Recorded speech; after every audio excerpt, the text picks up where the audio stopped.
Hi everyone, this is Nia and today I'm going to paint this hidden waterfall scene. I used a reference image for this one. This is the picture that I found years ago. I've been so intimidated to paint the layers, but I finally tried and I didn't mind, though it was quite difficult to figure out the layering at times, but I just tackled it slowly, little by little. So hopefully in this tutorial I can somewhat make sense of it and break it down for you guys. For the trees around, I'm just going to paint them freehand, so the only part that I sketched out is the area of the waterfall, which will be hidden behind the trees, but I just want to make sure that it's positioned correctly within the page, surrounded by the boulders.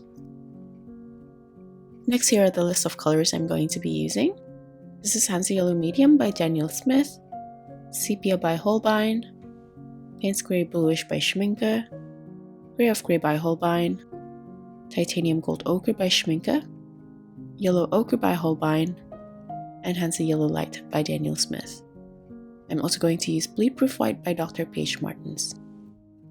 Now let's begin to paint. I'm going to start with the focal point, which will be the waterfall. I first dampened the surface using just clean water, and on my palette I've activated Titanium Gold Ochre and Grey of Grey. On the stamp surface, I started with a really thin consistency of Titanium Gold Ochre and placing it in the lighter areas. Then for the shadow of the water, I used a mix of Grey of Grey and a little bit of Payne's Grey Bluish, again in a very light consistency. Since this is going to be the lightest part of the painting, I'm just going to paint really thin layers and build it up along the way, making sure it's balanced with the surrounding area of the painting. I want to add a bit of the water texture here while the surface is still a bit damp, so I'm using the same color in a slightly thicker consistency, and this time I'm making separate lines so it looks like the water is rushing downwards. Next, I'm going to paint the boulders surrounding the waterfall. I first dampen the surface and then I use a thin consistency mix between yellow ochre and sepia, and I'm just going to paint it ever so lightly surrounding the waterfall so it looks slightly blurry and misty. I'm also going to paint some lines in between the water as some of the rocks are peeking through, using a light to medium consistency, but this time in a dry brush load, so you can see that the lines are slightly textured, but I can still layer on the darker values later on. You can also see that I've switched to my Chinese calligraphy brush. This is an unnamed brand. I got this as a gift more than a decade ago, so I can't really share details. Honestly, it's not that easy to control, but I really like the texture it's able to create, so I'm just going to learn to get used to it. I'm going to suggest the boulders on the right hand side using different colors in a thin consistency and also textures instead of creating separate forms. This way it'll look more misty from the distant water splashes and it won't take away from the focal point. For the rocks in front, I first use a thin consistency of yellow ochre for the base, and on the damp surface I use some sepia to just paint over it. I also switched to my Holbein brush this time because it can cover more area since it holds more water, but essentially I'm just placing down the colors and the values very roughly and somewhat unevenly while following the curves of these rocks.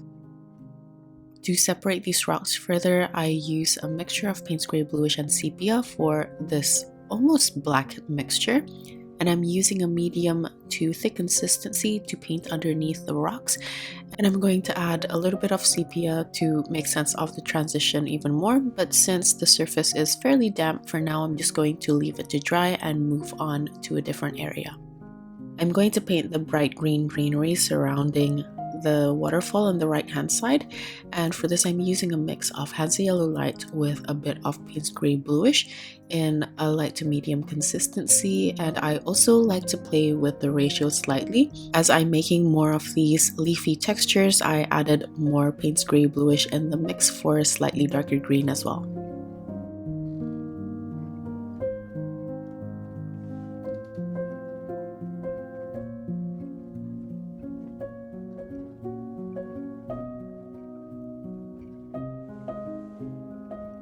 At the moment, those edges look kind of rounded, so I'm going to texturize it to make it look more natural by using my Chinese calligraphy brush and the same yellow-green mix from Hansa Yellow and Payne's Grey Bluish.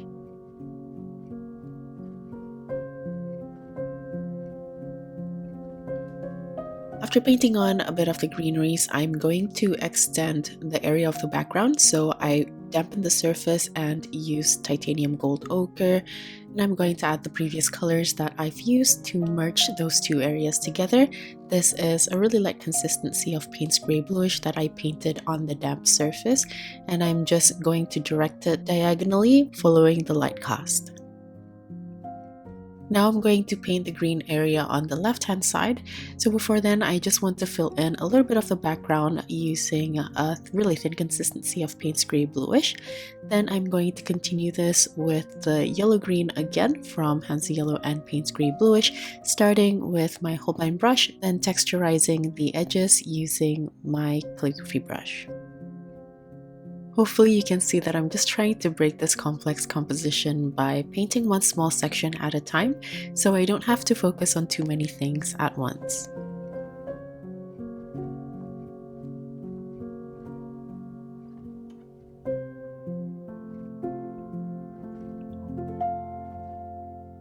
I'm just going to leave the top left area for now and move on to the stream area on the bottom right corner. I first use a thin consistency of titanium gold ochre for the rocks. Then I'm going to continue it with a really thin consistency of Payne's Grey Bluish to paint the water. The value is a bit darker at the bottom of the composition, so I'm just going to use a thicker consistency, and I'm just applying it horizontally to show the flatness of the surface. I'm going to leave that section to dry and move on to the left side of the waterfall. I dampen the surface again, then I'm going to use a thin to medium consistency of Payne's Grey Bluish, applying it near the water. Then I'm going to add some sepia into the Payne's Grey Bluish for this grey mixture that I'm going to apply surrounding it. I'm doing this in a light consistency because I still want to paint on top of it. Since in the reference image it's quite unclear what's going on in the background here, it's just very misty, I'm just going to dampen the surface before layering on a bit more color to bring about more saturation in those areas. Each time I'm adding another layer, I keep on thinking of the diagonal light rays, which is why I'm always applying the new layers diagonally.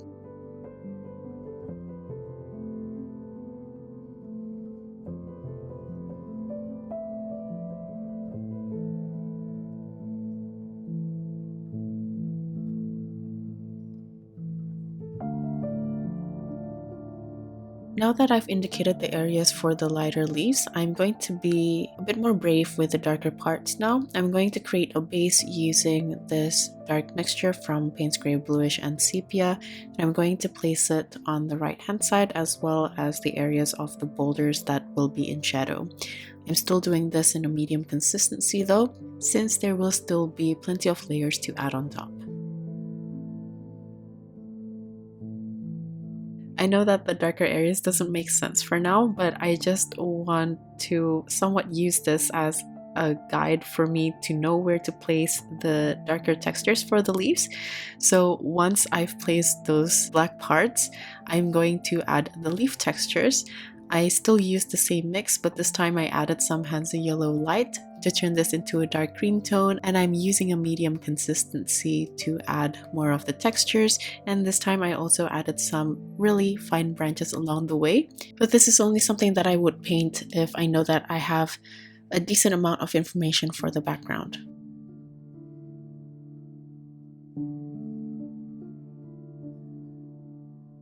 This is actually the really fun part where we can slowly start to see the forest form little by little through these dark textures. So I'm just going to keep painting them, especially the ones near the edges of the frame. For the color, as you can see, I'm starting to use a fairly thick consistency because I want these darker colors to pop out against the background, creating a nice contrast which will frame the waterfall. It's quite hard to see the layering and the reference image since there's a lot going on. So at this point, I'm just making up textures and layering as I go. I just looked at the shapes and the values at this point and trying to make sense of what I'm painting instead of trying to copy what's in the reference image. So I'm just trying to make sense of it and simplify it as I go.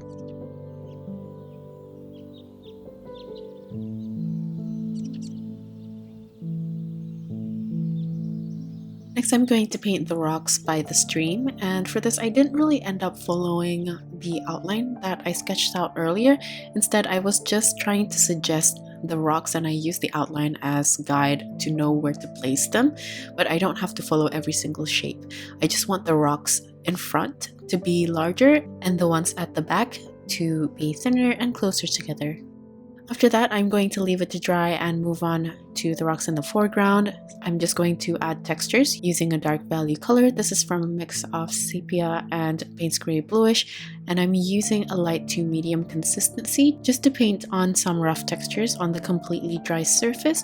So you can see some of the edges that I'm painting right now have really sharp detailed edges, whereas if I'm painting on the damp surface or just mixing different colors together, the shadow or the value is more fluid. You can see that there are around 3 to 4 formations of these rocks, and to separate them, I like to leave the top part of the rocks blank from the base color while painting the textured darker values at the bottom of these rocks. Just like the base color, I like to follow the curvature of these rocks as I'm painting the texture, which will help enhance and suggest the depth and form. For the formation at the back next to the waterfall, since this is much further back compared to the rocks that I initially painted in the foreground, I'm going to use a slightly lighter consistency while still building on the darker values for the rocks in front.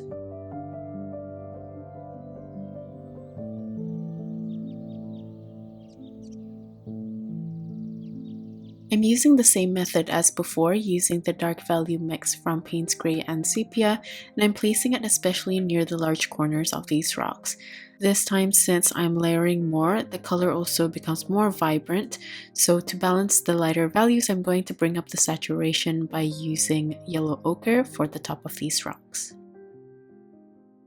I feel like I have enough detail for these rocks for now, so I'm going to move on to an area which I haven't worked too much on, which will be this top left corner. I'm adding the darker value leaves, and I'm using the same method as the right hand side. And in terms of the color, this is from a mix of sepia with Payne's Gray Bluish and Hansa Yellow Medium. You can also add some yellow ochre for a more vibrant and thicker consistency color.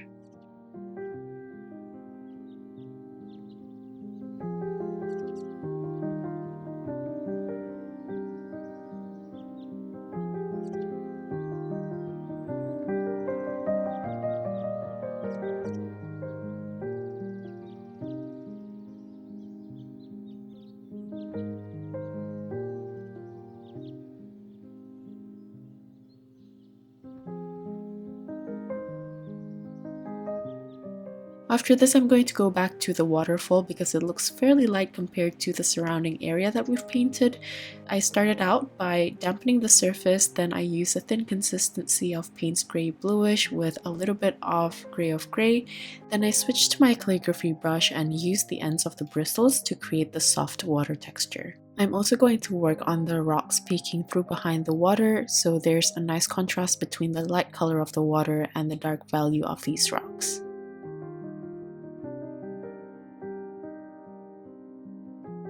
Once I feel like I have a decent amount of color for the waterfall, I'm going to paint the tree in front that overlaps it.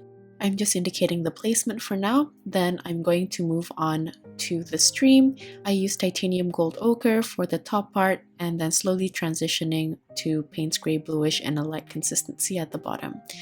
Once it's completely dry, I'm going to add on some more textures for added details to these rocks on the stream.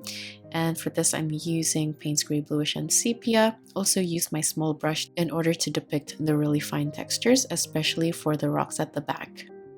I'm also going to add some in the middle of the stream for extra detail.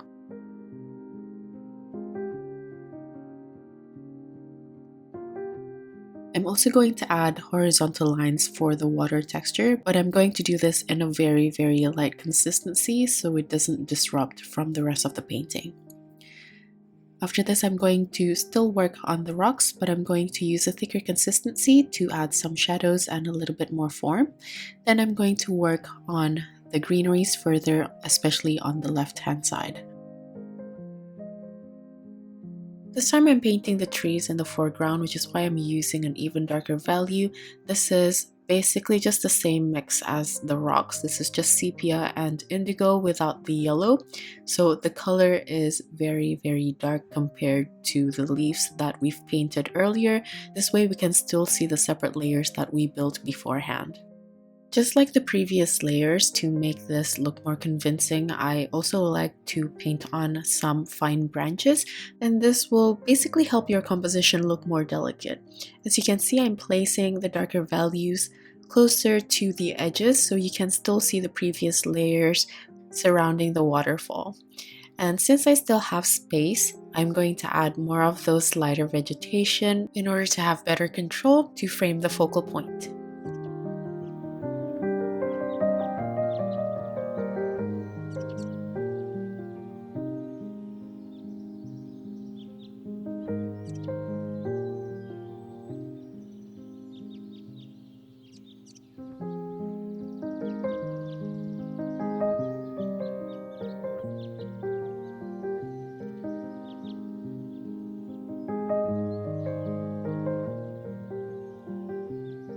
After painting on the darker values, I realized that I need to build up on the saturation of the lighter leaves, and I didn't think that this was possible with the Hansa Yellow Light since the color is very transparent. So I decided to use Hansa Yellow Medium with a little bit of Payne's Gray Bluish and use a thick consistency.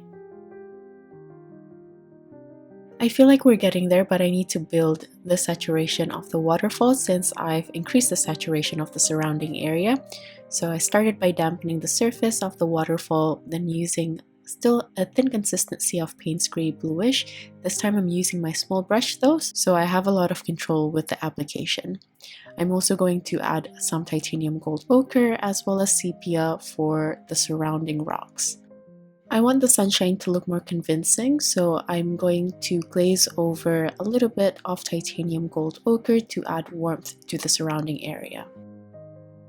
I still feel like I need to add more depth to the waterfall, so I start using a medium consistency of Payne's Gray Bluish, and this time the surface isn't completely damp, so some areas are dry, so some parts have slightly sharper lines than others. I'm also going to do the same thing for the surrounding rocks.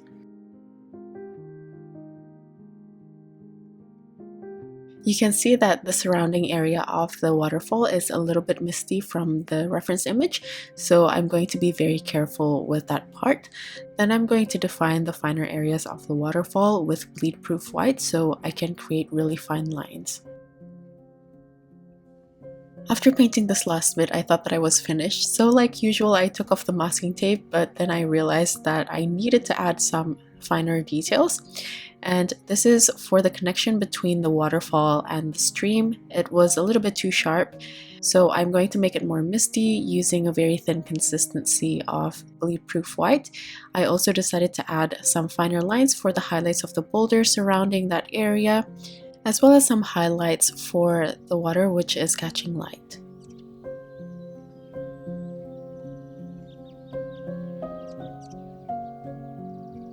And that's basically the final step of this painting. I really enjoyed this one since I learned so many new things. I hope this was useful for you guys as well. Like usual, the list of tools as well as my social media links will be in the description box. If you guys enjoyed this video, please consider subscribing for more like this. Thank you so much for watching till the end, and I'll see you guys at the next one. Bye!